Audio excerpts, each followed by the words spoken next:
Hey Santosh, let's give like few minutes. Yeah, sure, sure. Sure.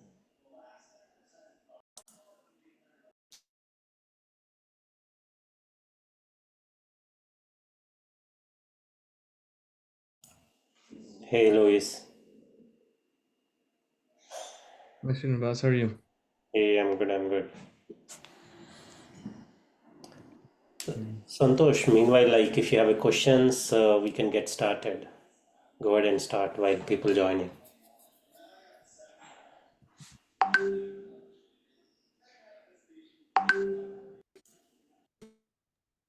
Uh, Hi, Luis. Do you have any any news or anything? Did you get a chance to read about Google? They have released A to A, agent to edge communication. Yeah, so Google released something called Agent to Agent. So what are people what's happening right now? There's a race of how to democratize AI agents and more of a UI type of feel. So whatever they're doing right now in terms of using agents, they just want to make it easy and accessible for everyone. So there's people who use MCP servers that have multiple agents running in them. Google created their A2A, which is more of agent to agent, like working inside their workflows. So right now, it's not about who can make the best tools. Like not it's not a race about who's making innovative things. It's more about um, who's making better products, right? And that's what the agent to agent is. Right now, people are still testing it since brand new just came out. There hasn't been really any big aha like comparing this versus the MCP server. Just the agent to agent has sort of been what's new right now. People still have yet to test it if it actually works, how well it works. But I think by next week, someone else is going to create a new product that could beat agent to agent or MCP. And it's permanent right now. It's a race who can make it better in production, right? And that's what they're all trying to do.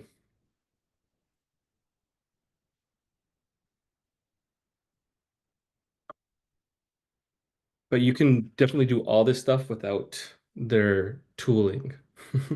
You can definitely just go on Python, put an agent here to this tool, another agent there, do that tool, and then run on a Python code. That's basically what they're trying to do, just trying to hide it in the back end so people can do it better. Got it, got it. So just like MCP, like again, so tooling instead of calling as tooling or MCP, so they have their own name and they are developing their own products. Exactly. Yeah.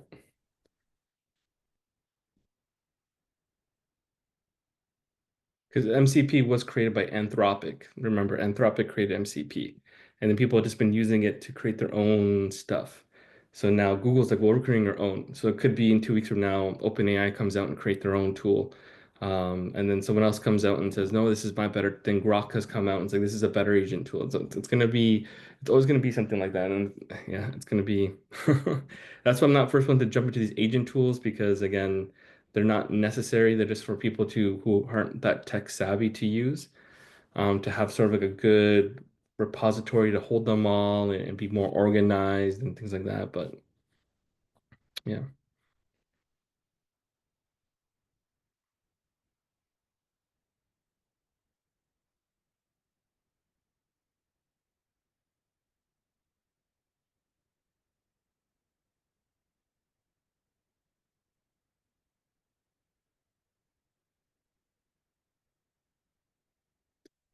All right. How's everyone's week? I think everyone just breathed from the pause of the tariffs, right? We see the stock market just jump right back up. So a lot of people were happy from that.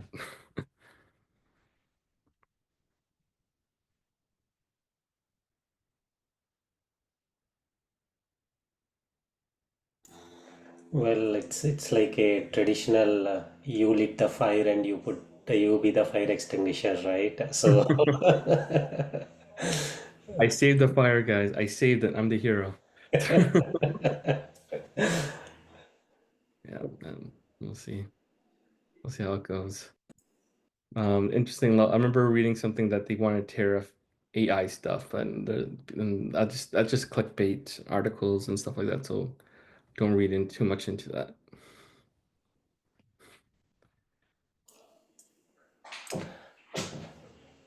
So, Luis, I have one question on the audio based, actually, like AI.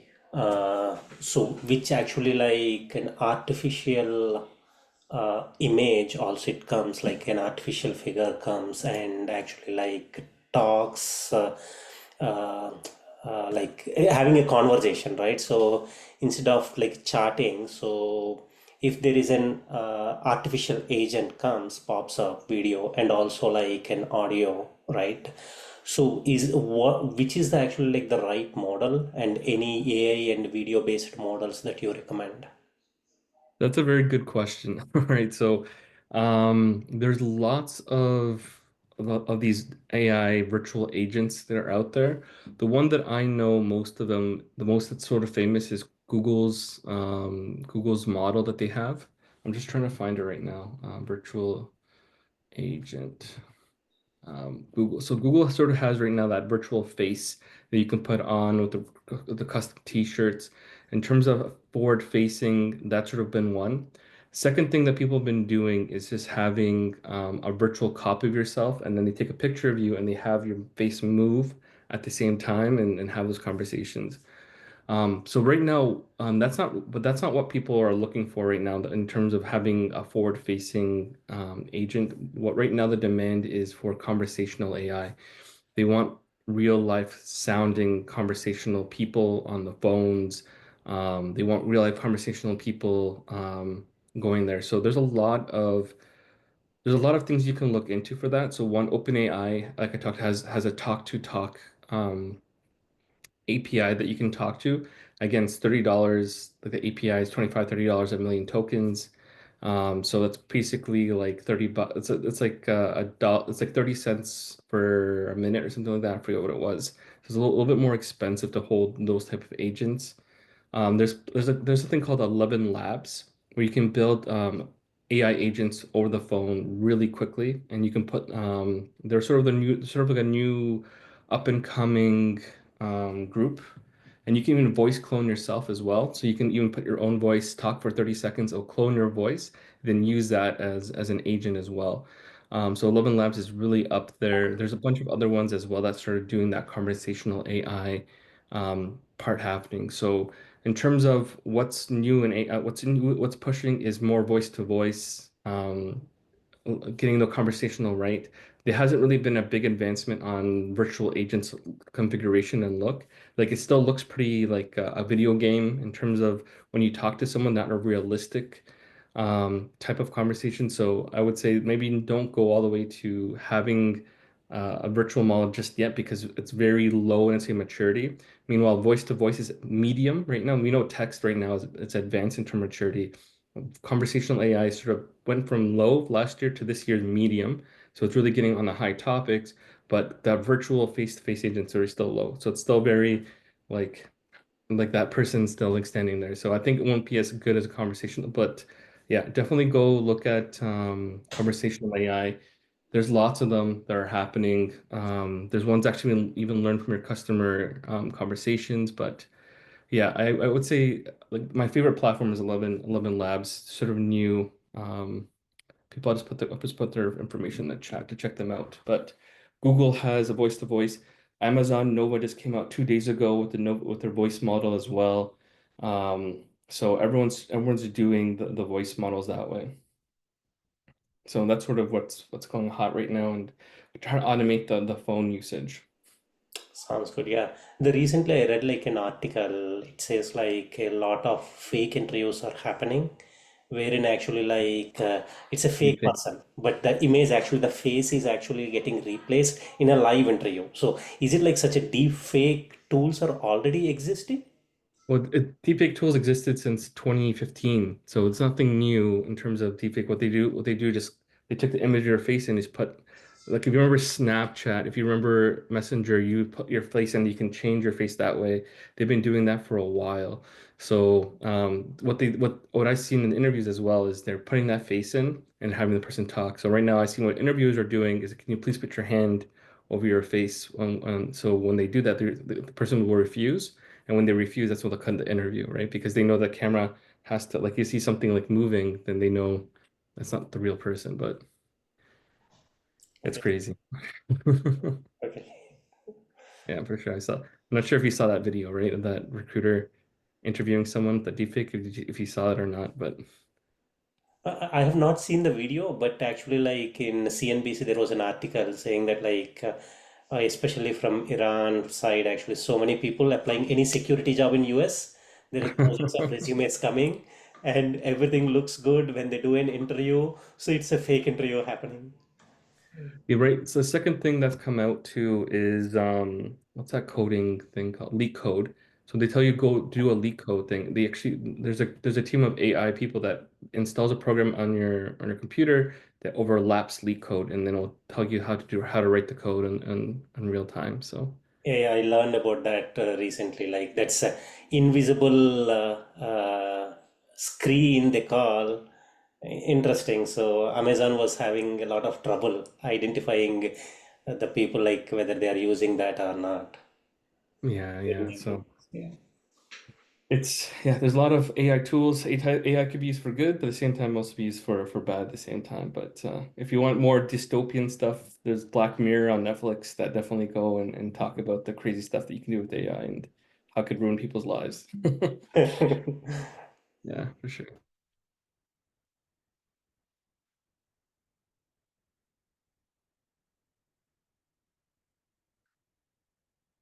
Okay, does anyone have questions about RAG? I know there's some people had some questions on last week or any other topic around costing.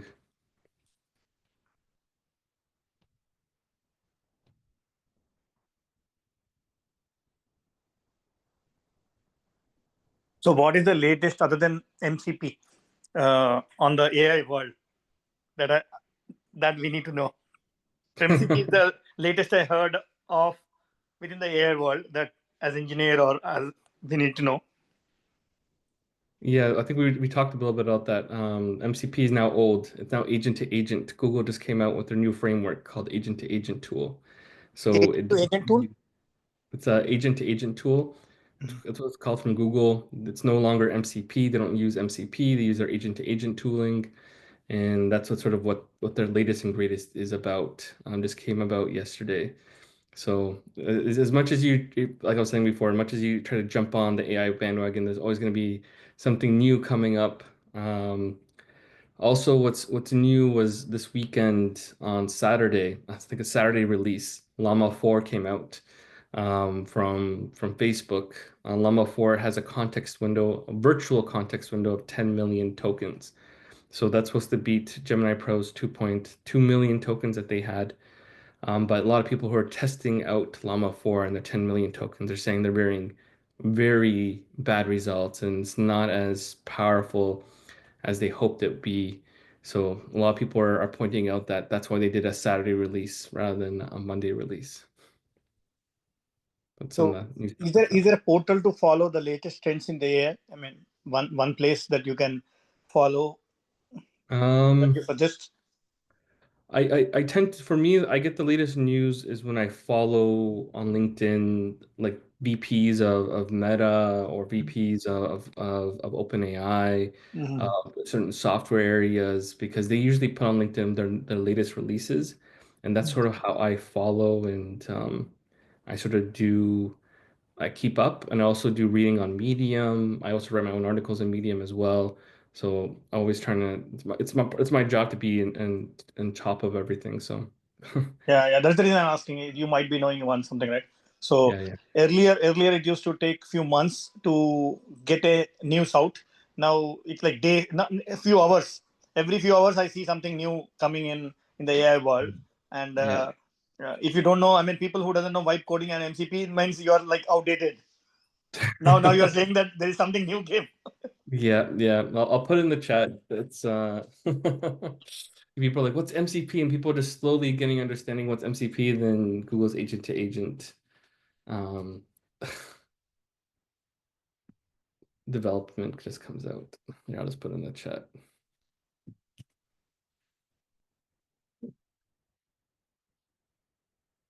So they have a really nice front end to it. So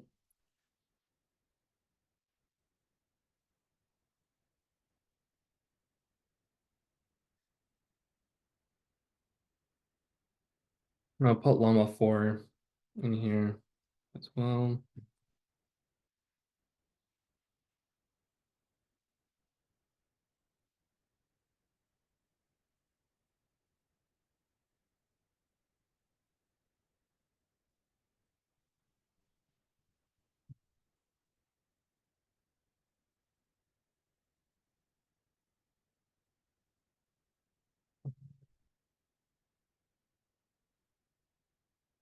Non-paywall articles.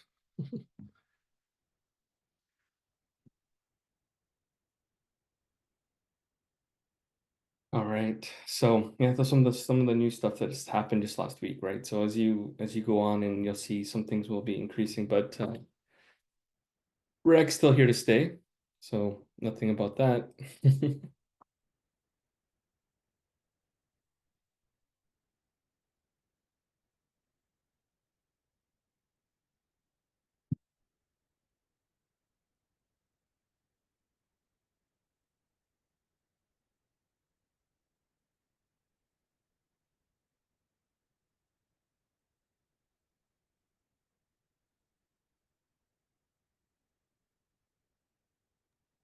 Luis will be covering anything about the RAG, like there was a question in the last session about the RAG, like how the input, I mean, the token is calculated if we use RAG in between. Yeah. So we have to go over a little bit of that again to make sure it's a little bit more clear. Just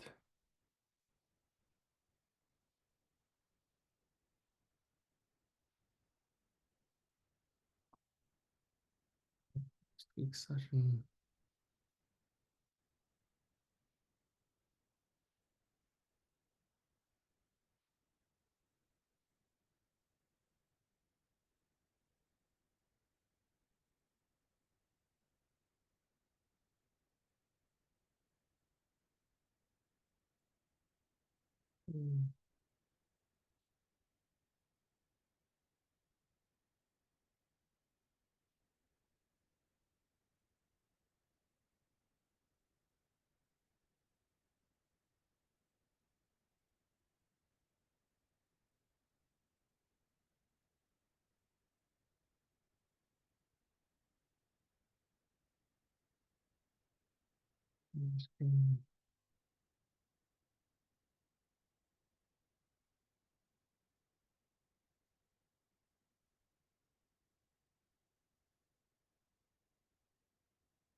Okay.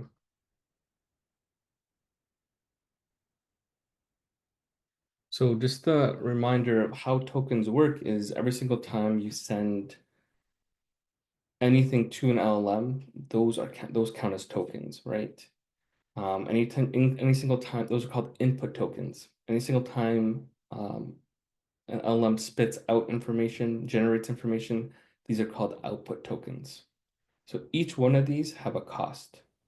So if I'm doing just a chat conversation, I ask the chatbot, who is Bill Gates? I asked 4 words, right? So who is Bill Gates? So that could be 4 or 5 tokens max. And then it outputs me 20 tokens because Bill Gates is the world's most blah blah blah. He created Microsoft, he did this, he did that, he did that.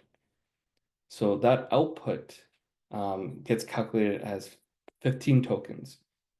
So you're gonna get charged for the input tokens of this 4 or 5 input tokens coming in, and also the output tokens that the LLM comes out, which is that part of how much information comes out from that.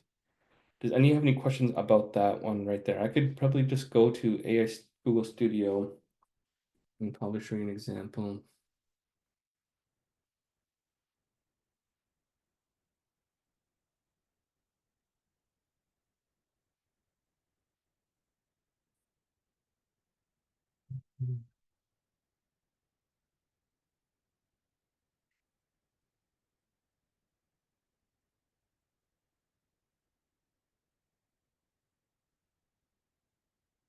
Okay, so this one, there's actually a couple, right? So if you, for example, if I click over Gemini Pro, right, I can see here 200,000 tokens. They're going to charge me $1.25 for input and output $10, right? For less than 200 tokens, for over 200 tokens, $2.50 and $15. So that's why I can tell everyone has to think and calculate how much code you're using. So example, this one's 10 cents, output 40 cents. Right now they're giving Gemini Flash for free, so no charge. 0.075 cents and 30 cents for output. And then Gemini 2.0 flashing, it's experimental, so $0 for input, $0 for output. So this is where you go in and you say, okay, I only have a budget of $5. How far does that get me, right? So although it's saying there, example, this one, $1.25 for 200 tokens, right? That means when you ask who is Bill Gates, you're using only 5 tokens, which will be 0.00075 cents you used, right? And then the output of 10 of that 15 tokens would probably be 0.006 cents that you used. So you can see here that the calculation is divided by how many tokens you actually use, and it doesn't get expensive from there. So if I put here, hello, who is Bill Gates? Like run. Maybe Google is off today. Let's rerun.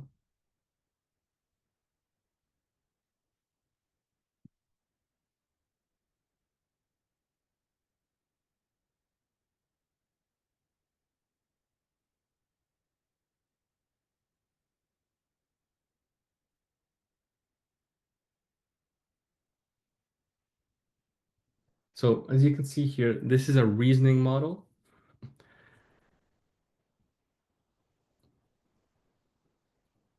All right. So what we can do is that we can look at this and like, okay, so token count 1,271. So how did it get that account? So you can do here Google token calculator.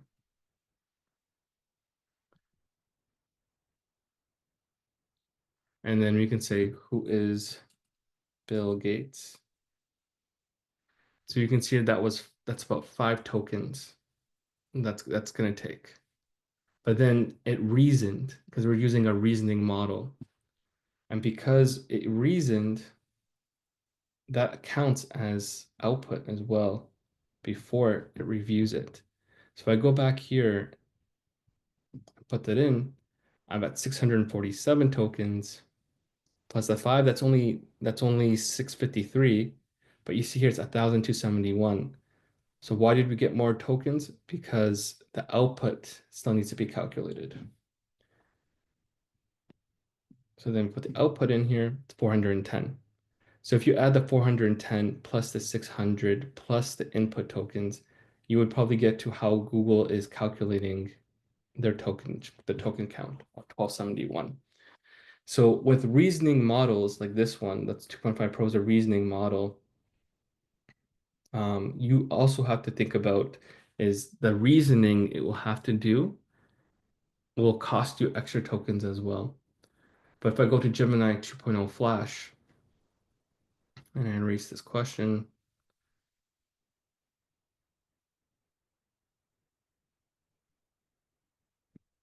and I ask, who is Bill Gates?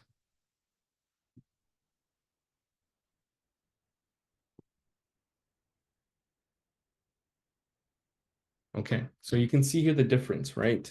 Without a reasoning model, it only calculated 5 or 6 for this top part and then added 320 tokens at the bottom.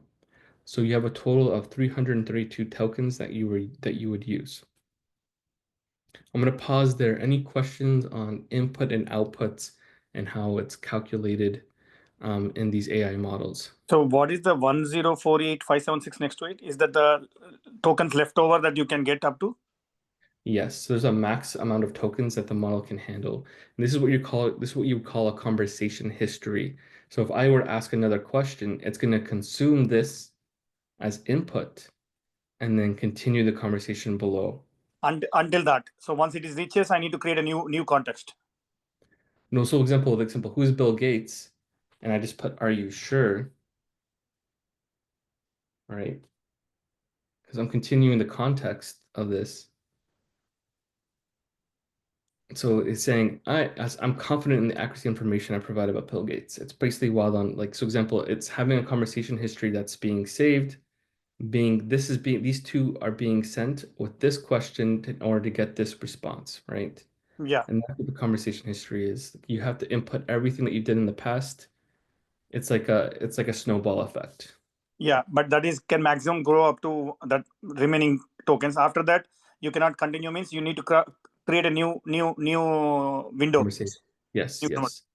Yeah, Okay. you'll see sometimes even in Claude or even OpenAI, this says you're reaching your conversation limit, right?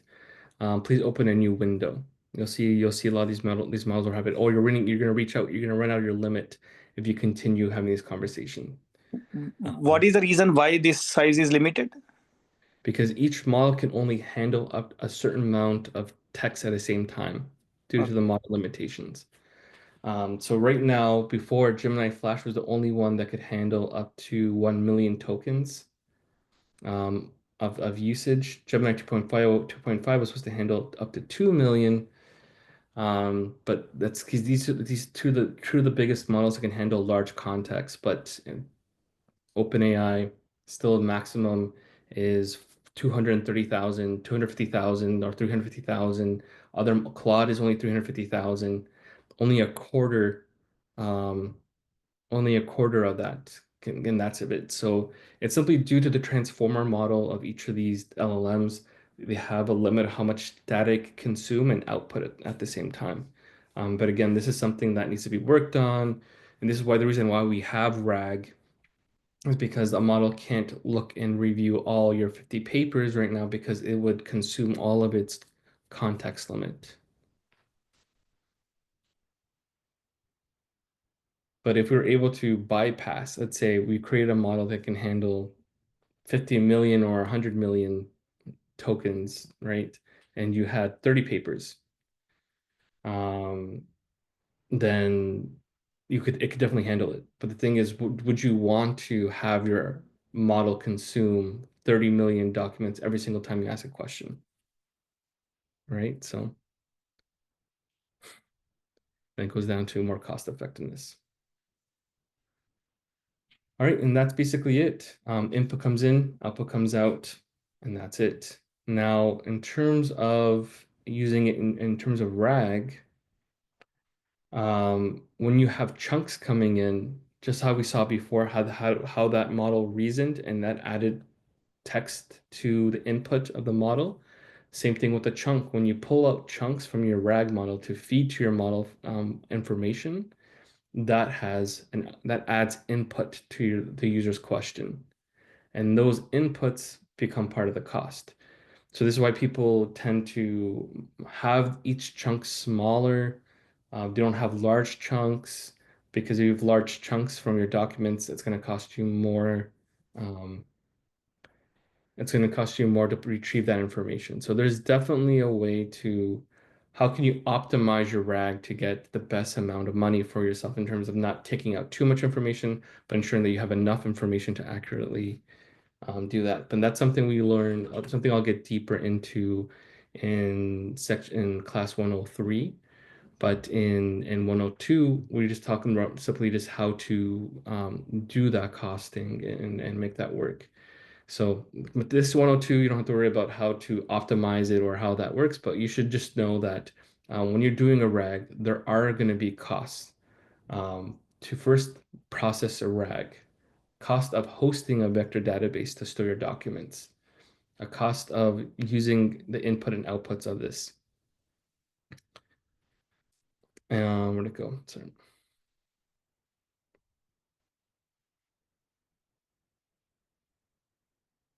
And then cost if you have a re-ranker, if you want to re-rank your documents to improve the takeout parts, then you have to host it and then monitor and log.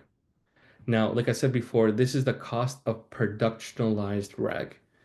This isn't a cost of doing it yourself at home and not have to worry about extra cost. If you're doing it at home, you don't need to have like a larger database, right? You can just, like I showed before, you can have a simple one run on your computer.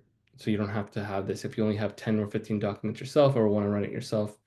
I think Srinivas talked about he did something himself last week where he built his own RAG using his own computer, using ChromaDB, how much it ran faster, and he didn't have to do this cost, right? Um, because he simply just ran it on his own computer. But if you're doing productionalized information, you probably want an SLA on your vector database so if it goes down, right? And you should be storing somewhere that's private. And these vector store databases are supposed to be in a place where your private data is stored, not leaked, especially if it has client information, etc. And that's sort of what went through on Saturday. And then we're coming up again this Saturday to talk about different other parts of it on that way as well.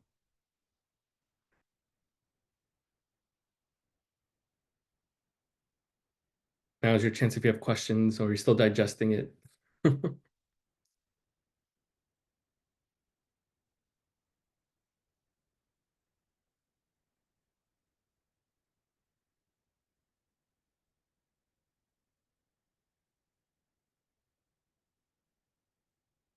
And this, I think we stopped here. We're talking about optimizing RAG. I'll talk about that this Saturday. And then we have a lot more to go down to of the cost of actually hosting your own LLM and what would that be in a productionalized setting.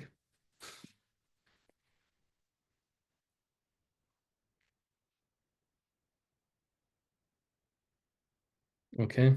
Any more questions on input and output cost of using a chatbot?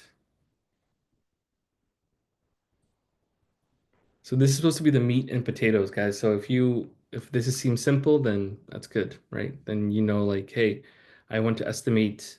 If someone tells you right now, hey, give me an estimation of a chatbot, how much it's going to cost, and then we're just like, you're gonna use a reg? No, I just want to use someone conversation. You have to guesstimate how much conversation is going to happen, what's those characters, what's those tokens cost, what you think someone would write, what's the output, what's the mean of that, and then multiply that by the month, right?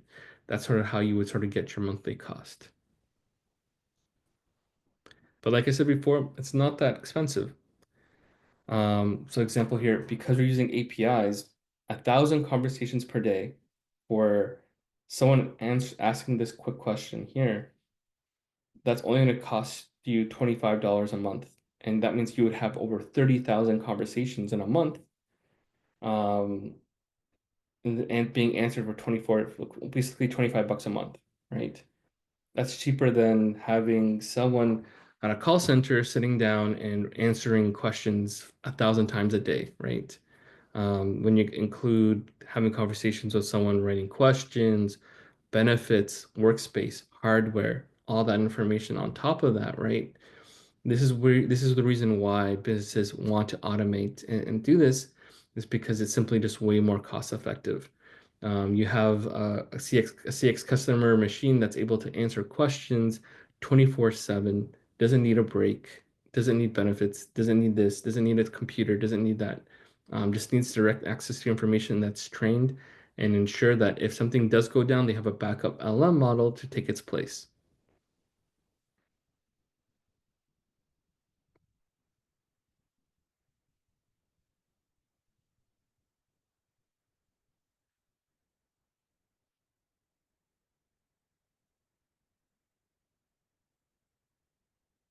All right. Any more questions?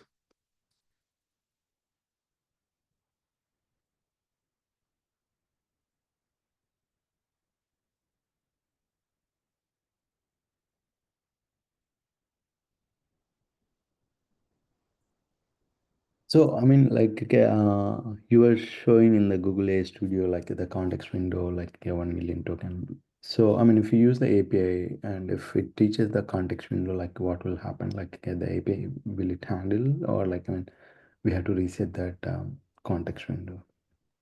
That's a good question. So each conversation you have stores all the information, and until you create a new conversation in Google Studio, it's going to keep using the same it's going to use the same context, keep context, the same context, same context.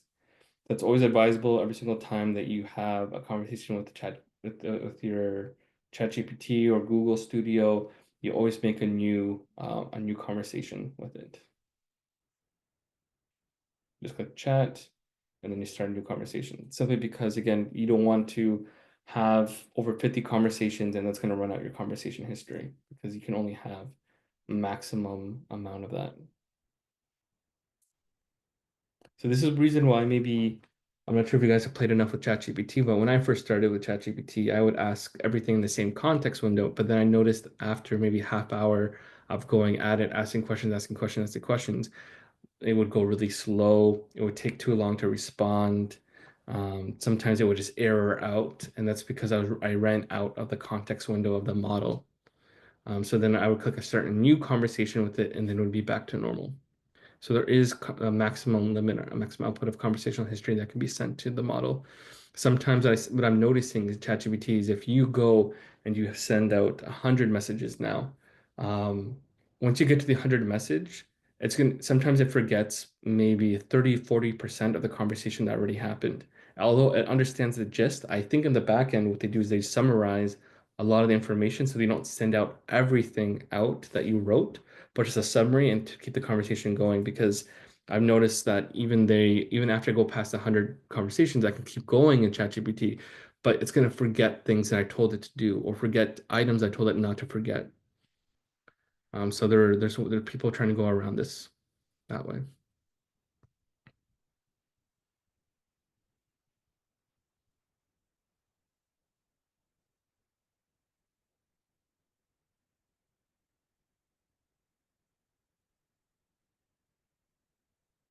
All right. I think everyone's quiet for this week, no?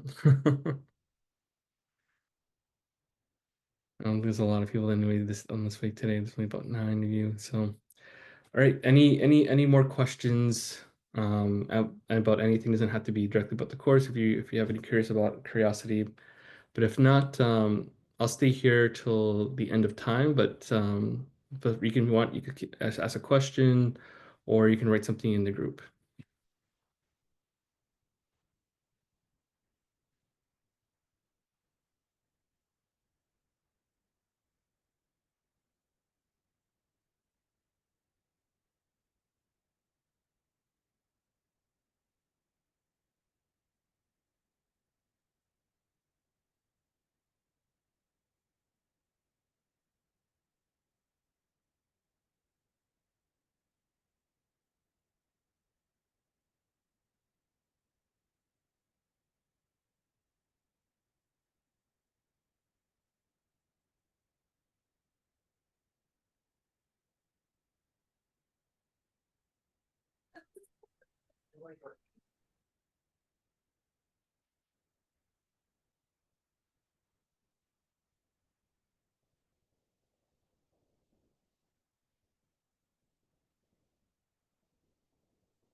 See you, Santosh.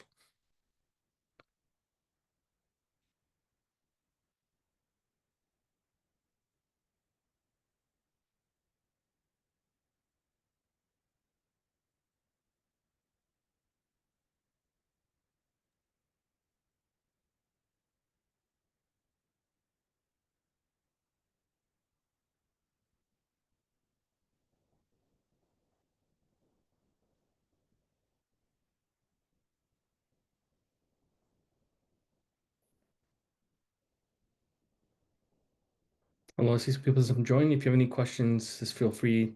It's quiet right now because we exhausted all our questions. But if you have questions, feel free to ask.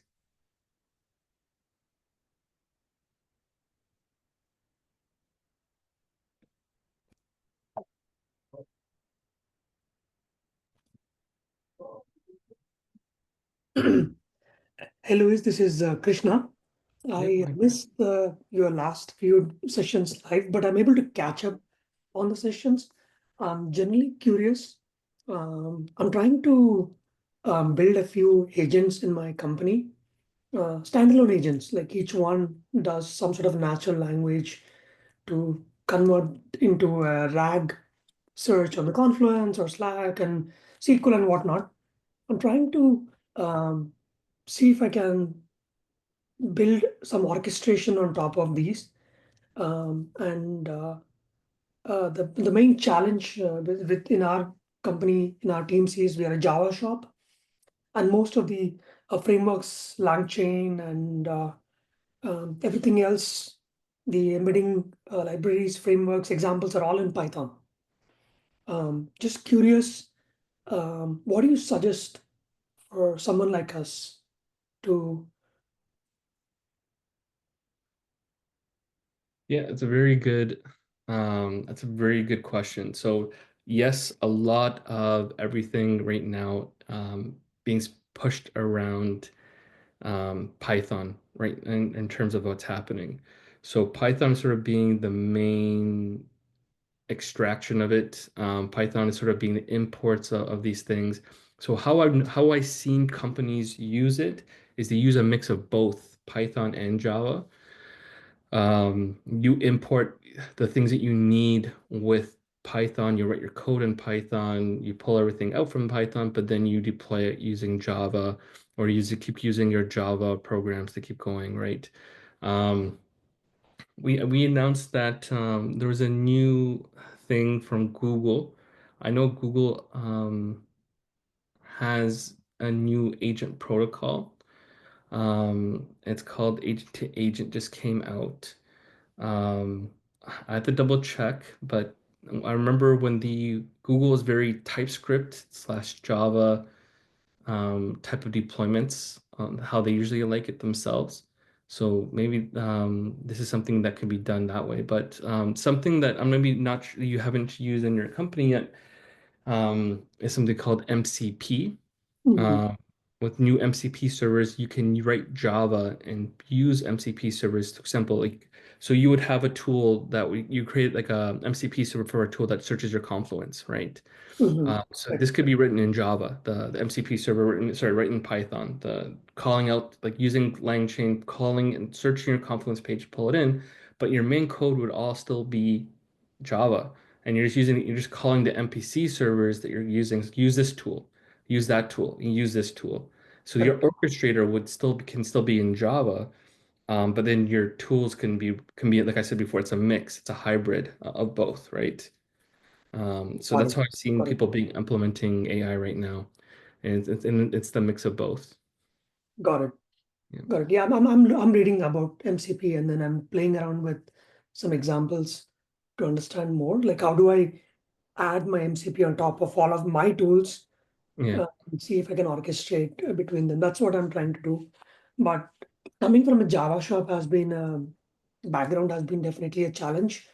There's not many examples and libraries out there. So just curious what your thoughts were. Second is we are trying to see if we can build these tools around open source models.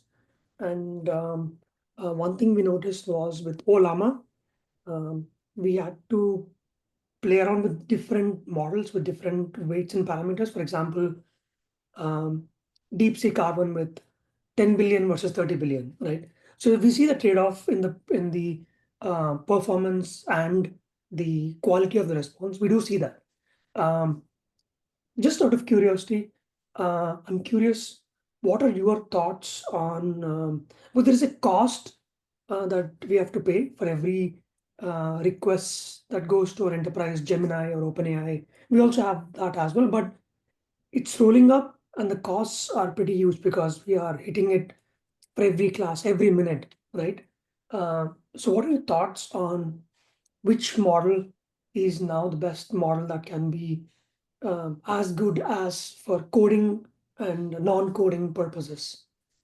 And that's a really good question. And this is what a lot of people have come up to me and asked me, and then my always response is depends. In order to like, make have a mature AI evaluations at your workplace, you need to have create an evaluation sheet that can evaluate your model business. So example, let's say you create a RAG that you know it's a really complicated PDF, right? And you have an evaluation of saying, if this model at the end of it can answer this and can answer that, can answer this, can answer this, how accurate is it? How groundness is it? Like going back to the KPIs, like having KPIs for this. So why you do this is because then if you use ChatGPT 4.0 and you run on it and it's giving you a score of 93% accuracy on all your questions, then that's the best model for you. But if you're using DeepSeek and it's costing you way less, but your accuracy is 87%, are you willing to sacrifice 5% of accuracy for that cost savings? Then you choose another model and you keep testing it on your evaluation sheets to see how really well it works. So you won't know how well each model does unless you test it on your own business data and how you're pulling it. And this is what's really important because some models are really good. Example, I know Gemini models are really good in the healthcare sector. If you ask anything about health or anything about that, they excel in doing that. So I know if I'm going to use Gemini in that, it's going to give me a really high accuracy in my RAG, pull information from that, etc. But if I'm working on something else, I need a more general model. I need a model that can think harder. Then I'm going to use Claude. Claude's going to cost me, and the Claude's going to cost me a lot more because it's more expensive, but I need accurate results every single time it's coming out. So that's a smarter model, although it costs more. I want to use it because I'm getting more accurate results because accuracy is more important. So if I'm working on something that's more operations and it's a lab that needs to have 100% accuracy in all responses at all times, I'm willing to pay a little bit extra more to get higher accuracy. So it really depends on the situation, the data sets that you have. And the only way you can test really what model works best for you and what's going on is creating an evaluation sheet that has different KPIs you need to measure: accuracy, hallucination, groundness, etc. And then testing each model and seeing which one is coming better on top of answering everything based off your evaluation sheet. And all that can be automated. Yeah. Got it. Yeah, the biggest challenge for me, at least, is the resourcing problem. There is definitely some concern from leadership on the costs if we go enterprise route, and of course the trade-offs, right? I'm just curious. Right now, DeepSeek R1 and Qwen are the generic and coding models that are performing very well from open source, and they're pretty good. Like for coding purposes, write me this code. But where they're really bad is the RAG capabilities. Like if you just dump arbitrary meeting minutes and then ask them to give me a good summary, they're really, really bad. And that's one of the enterprise asks that we're trying to solve, because Gemini is trying to solve them some solutions for us, and our company does not want to get the enterprise solution of summarizing the meeting minutes. Then we have one OpenAI tool that was purchased to summarize our emails. There is a small gap where we are trying to dump all our daily meeting summaries automatically into a service, and that service is trying to generate the embeddings and then put it in RAG and then research. But as the RAG gets larger and larger, the open source models are becoming even worse and worse. So I'm just curious, just in general, where can we are able to reduce the scope by applying some filters and let's say a category column or uh, narrowing down by adding some classification columns. So you narrow down the search, but still the open source models are really, really bad in terms of summarizing text. So I'm just curious, how can I get some help here in terms of not going enterprise? They're really good. OpenAI and Gemini, I just dump them.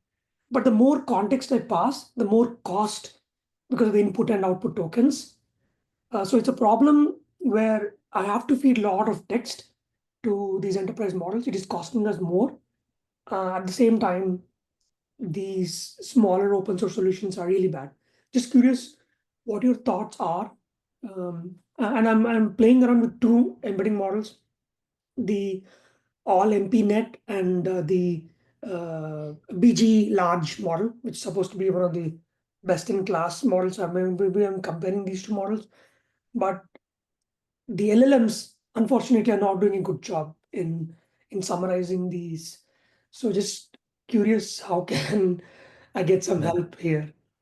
Yeah, for sure. So there's a lot of things to unpack, and a lot of things why. So example one is understanding the need for the meeting minutes. So let's say, okay, so my first thing with going down here is there a reason why you need to keep all your meeting minutes always? For example, like you're dumping it for today and you're catching it, but do you want to have it say what did I talk about five months ago? Like, is that like what's the purpose of keeping a large, huge rag of meeting minutes? Is there Got like it.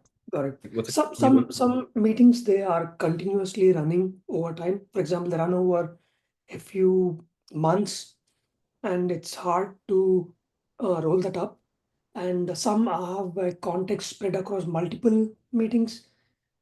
So the what leadership is looking for is I don't I mean I'm sure I know where you're going with this, but leadership does not understand this. That hey, I want to put everything and dump everything and then get everything.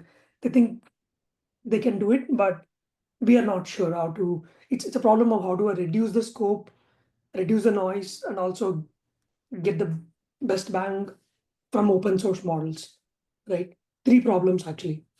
Sure. So the first thing I would say is if it's necessary that everything needs to be transcribed, right?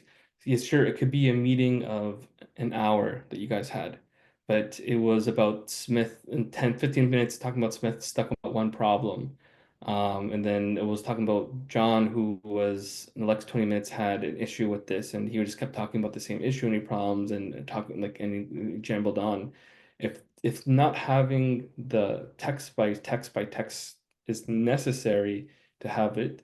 What would really make your RAG more efficient is then AI generated summaries after each meeting, and the summaries become the RAG, the input for the RAGs, rather than the actual transcript conversations of everyone talking. That would reduce the scope because now instead of having, let's say, 30,000 text of people talking, it's condensed to only a paragraph or two paragraphs of what happened within an hour, right? So that would one make your vector storage smaller and be able to have more sizable chunks. The second thing you need to think about too is as you go through this is something called metadata filters. You can attach metadata to your chunks, so you can say this project is the metadata, the date as the metadata, other things like that in order to get more precise. So when you do your RAG and you ask the questions about this, you can get the information out. Now, to determine what's really good or not is that you can actually test your RAG without using an LLM. Without using an LLM, you can test it directly on similarity search, cosine similarity. So when you ask the question, what is the latest, like, well, what did I say 3 months ago on the specific date? And you put that in, you can then see which chunks from your vector store are being pulled. Because the whole point of this is understanding traceability. Is the right chunks being pulled and being fed to your LLM? So it's not about your LLMs not being able to respond properly, is that the right chunks are not being sent to the model for it to properly process. So you need to go back and understanding okay, going back and saying, just even removing the LLMs, just asking directly using cosine similarity or even a different way to pull the RAGs in, am I getting the right chunks when I'm asking that question? Because that's what, remember, the RAG does. The RAG goes in, looks at your question, embeds it, and then checks the embeddings versus your RAG and pulls the most relevant chunks to it. Now, if your chunks that you're getting them are not relevant at all to the question you're asking, then that's when you have to go back and say, oh, okay, maybe I had to do other things now. I had to filter for this. Maybe I should filter based off projects. Maybe if I'm asked someone's like, if someone says, I need information about this, it could be an UI, could be the LM saying, are you gonna which project are you talking about, right? And have it choose a project and then use the RAG base, and then that would filter out the rest of the noise and filter Got only it. on the project you're working on. Using Got these it. metadata filters can help you then reduce the noise, focus only on the projects you're having, and have that way. So those are 2 or 3 different strategies I would definitely try to think about and try to implement, ensuring that you're getting the right RAG for this as well. Got it. I think the confusion we had was somebody wanted like a Scrum Master kind of a RAG as well, that they had to preserve the user context. So we kind of were confused whether we should have like two models, one that gets a summary and then dumps the summary, and then one that preserves the user context. I think we went with let's just dump everything for now. And I agree with you that having a one pass through an LLM to get the summary, reducing the noise, and then indexing would make more sense to reduce the search scope along with the metadata filters. Makes sense. Yeah, like you could have one, you could like example, you could have a column of full transcript, right? Like in your vector store, full transcript of it. And then your next column would be an AI generated summary. And then your embedding will only be on the summary, right? So this way you can go back and say, oh, what does this conversation actually say back? You could trace it back and look at the whole transcript afterwards if they're not satisfied with that summary, right? So Oh, definitely. I see, I see. You still preserve the original context on the another column, but your embeddings are only on the AI generated text. Just in case you want to go back to the original text, then you have the full history. Okay, makes Yeah, sense. that will help Makes for sense. sure. All right, we're hitting the hour. Louis, a quick question on when the LLMs say that they are like they support like 100 billion parameters, 4 billion parameters, and all. What exactly are these parameters? Are these the number of tokens using which they are trained, or something different? That's a good question. So parameters are different from tokens. So I'm trying to think of an example to show you. So when you train an LLM model, you sort of build how the model is going to work, right? And these and how the model works are based off something called parameters. They're just like I would say like the neural networks or how many connections it has. And this is the difference between something that's open source and closed source. If you go to an open source model, they'll tell you the exact configuration of the parameters and how to use them. Meanwhile, closed sources, you won't see that they give you that information. So that's why they're considered closed source. So when you're talking about hey, this model has been trained on 175 billion parameters, that could be 3 or 4 trillion tokens, right? So there's not a one-to-one comparison between parameter tokens. Parameter is pretty much how, like I would say, how the model views a subject or a topic, or a certain pattern. So I remember, I think GPT-3, the smallest model before GPT-4, 3.5, and all that came out. That one was, I think it was 30, it was a 175 billion parameter model. And that wasn't even smart enough, right? So imagine now these models now have a lot more connections. They have a lot more. I think they're still in the billions. I think Llama has 405 billion parameter models, 700 billion parameter models. So the higher the parameters, well, higher the parameters supposed to be smarter the model. And this is the whole thing of, if you saw the whole thing with Stargate, with Donald Trump, he's trying to create this super AI that's going to have trillions or quadrillions of parameter models that's supposed to be really, really smart. But there is a case of diminishing returns on LLM models. And because it's not and what they have found out within the last year and a half, 2 years, is that it's not about how much data you have to train to create these billion parameters. It's how clean your data is. And that's what happened to DeepSeek. DeepSeek saw that ChatGPT had really clean data. They started farming them for question and responses and created a really clean data set from them, and then used that to train their DeepSeek model. And that DeepSeek model is really smart, not because it has as much parameters as GPT-4o, but because it's been trained on really clean data and really have really good information. So this is where it comes down to the big fight with AI is having clean data and also having enough parameters that the model is smart enough. But the more parameters you have, the more compute you need, the more GPUs you need, etc. So that's why they So say how do you define a parameter?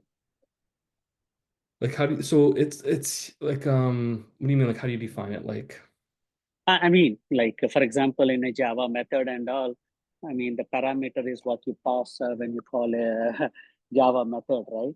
Or here, I'm just wondering how you define a parameter, and is it somehow related to the tokens that are used for training? I mean, yeah. or you can just give me an example of how the parameter looks like. Yeah, let me pull up image on Google. Maybe you could help us. This could help you out. But maybe let's share my screen. So let's see here. You sort of understand a little bit more of how neural networks work, but here's a really basic example. So I would say a parameter is this weight. The weight it gives to a certain function, whether it be like cars or the weight it gives to certain words that need attention. Um, these weights or parameters in neural networks are what makes it what really defines it being really smart. So I'm trying to think So of a good. basically, it's related to the attention then. Yes. So the weights that it creates, so these weights, example, weight 1, weight 2, weight 3 on a neural network, each one is specific parameters, and each one has a specific weight to it. So this is what I was saying before. If you were go to an open source model and you were saying, what are the parameters? There's a file called parameters, and it'll show you weight 1, 0.06, weight 2, 0.43, 0.222. And it'll show you exactly how the model is trained based off these parameters and weights, because that's really the brain power behind it. So how it configures the neural network to think. And this is why if you were to download ChatGPT or look at these other closed models, if you don't have the weights of how that model works, you can't replicate it. So these are pretty much the parameters are these weights that come from that. So that's the best way to explain it, not going down to huge statistics and go from there. But parameters are weights inside neural networks that give weight to how each neuron should think. So how do they increase this number of weights? Is it by training it more? Training it, correct. So you would train this by the learning rates. So when you're training a model and you're fine tuning it, there's a learning rate, right, based off epochs that you have. And the better the learning rate, the better the weights become, and it's better to learn things. But the lower the learning rate, the weights are become meaningless, right? So it's definitely based off that learning rates. Oh. Oh, we just probably confused a lot of people here, but this is more into the background layer for sure. Okay. So other than doing the additional training, they can't increase the number of parameters, right? I mean, there is no other way to do that. Yeah, so you can do example like on this outer layer, you can fine tune an LLM model, right, to add more parameters to it. But you're not touching the base layer, you're touching just the upper layers of the model. And they're adding more parameters on the top.